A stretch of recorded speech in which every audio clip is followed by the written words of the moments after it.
Now, for today's press review, I'm joined by Alison Sargent. And Alison, we're starting with reactions to Donald Trump's very polarizing July 4th celebrations. That's right, Sanam. Giving the 4th of July the old Trump touch, as his supporters would say, and as his critics would say, really making the celebration all about him. That's what we can see in this first cartoon from The Times. This is by Peter Brooks. Donald Trump there literally tooting his own horn. President Lincoln behind him there, plugging his ears. Now, the Lincoln Memorial was the backdrop for Trump's big speech on the 4th of July, which is interesting because the Lincoln Memorial is a symbol normally of national unity. Abraham Lincoln was the president that saw the U.S. stay together through the Civil War, which was the most divisive time in its history. Although some might argue that Trump's presidency is coming somewhat close.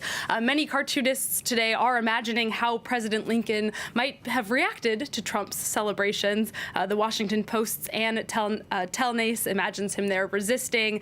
Meanwhile, another cartoonist, Pia Guerra, simply imagines him here shaking his head in shame. Indeed. And now we're going to shift the focus from July the 4th, that's U.S. independence, to July the 5th, which is Algeria's Independence Day. That's this Friday. That's right. And this Friday also marks the 20th consecutive Friday that Algerians have been out in the street protesting against the Algerian regime. We're going to keep it going with the cartoons, Sanam. This one is from Liberté, Algérie. I think it sums up the day. It says the War of Independence ended on July 5th, 1962. And then that protester is saying only to be taken up again on February 22nd, 2019, which is, of course, the day that these protests began against the former president Abdelaziz Bouteflika's decision to seek a fifth term. Now, Bouteflika, of course, backed down and left office, but these protests are continuing. Algeria really wants the entire ruling class to go. TSA Algérie, another Algerian paper, writes that this weekend is going to be a very decisive one for the country. That's because on Wednesday, the interim president unveiled what he says is a new plan for national dialogue. Well, what's new about it? They promised that it's not going to involve members of the Algerian military or any politicians. So today's protests could be looked at as a gauge of sort of how satisfied Algerians are by this new proposal for dialogue. Now, Alison, you've also been taking a look at reactions pouring out of Egypt, where many are criticizing this decision to auction off an Egyptian artifact. We are talking about Tutankhamun.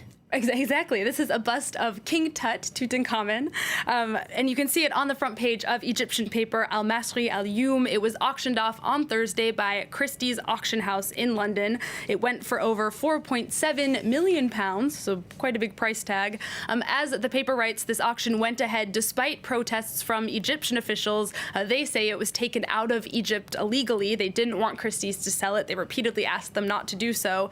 We read in The Guardian that Christie's acknowledged controversy over the history of the bust, but they wrote in a statement, quote, "Our role today is to provide a transparent marketplace upholding the highest standards of the transfer of objects," although, of course, officials in Egypt clearly have a very different standard when it comes to the transfer of objects, especially when those are Egyptian artifacts. And people in Egypt, it's not just officials, Alison, are saying they feel like a part of their history, their heritage is being sold off. Now, we're going to move on to my least favorite story of the year.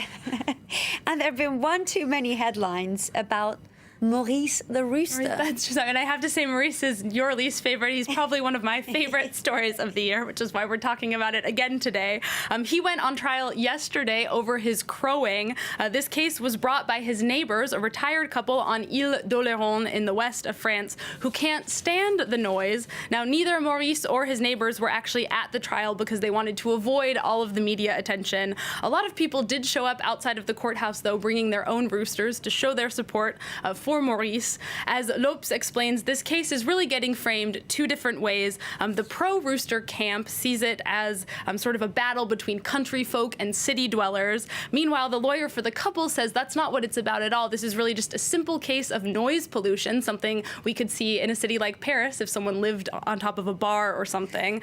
Making matters even more sensitive is the fact that the cock or the rooster really is the symbol of France, making this an even more tense story for people here. Anyway, Maurice has a very suspenseful summer ahead of him, Sanam, and so do we, I guess, if you care about this story. I do not. that verdict is not going to come until September, so get ready to talk about it again then. I'll try not to be here then. We want to end with a controversy in China over something that's being referred to as the Beijing Bikini. This is not something I had heard of until today when I read this article. It's actually when men roll their shirts up over their stomachs and sort of rest their shirts on the edge of their beer belly, ideally. You can see a good example in this picture here. The paper reports, though, that authorities in cities across the country are really cracking down on this casual exposure, especially when it comes to older men wearing the Beijing Bikini. Some cities just give verbal warnings. Others are fining perpetrators the equivalent of $30. The Washington Post, though, spoke to older men who pointed out that there is quite a double standard when it comes to public body exposure. One asked the paper why, if women reveal their belly, it's beautiful, but when we do it, it's ugly. I have to say, I don't think elderly women would be received very well either, unfortunately, so it's not just the old men, but they do have a point. Either everyone should let it hang out or no one should. I can't quite see that fashion catching on here in Paris. Well, that's it for us for Press Review today. Thank you very much, Alison. If you want to catch up with those stories, you can, of course, go to our website. That's www.france24.com.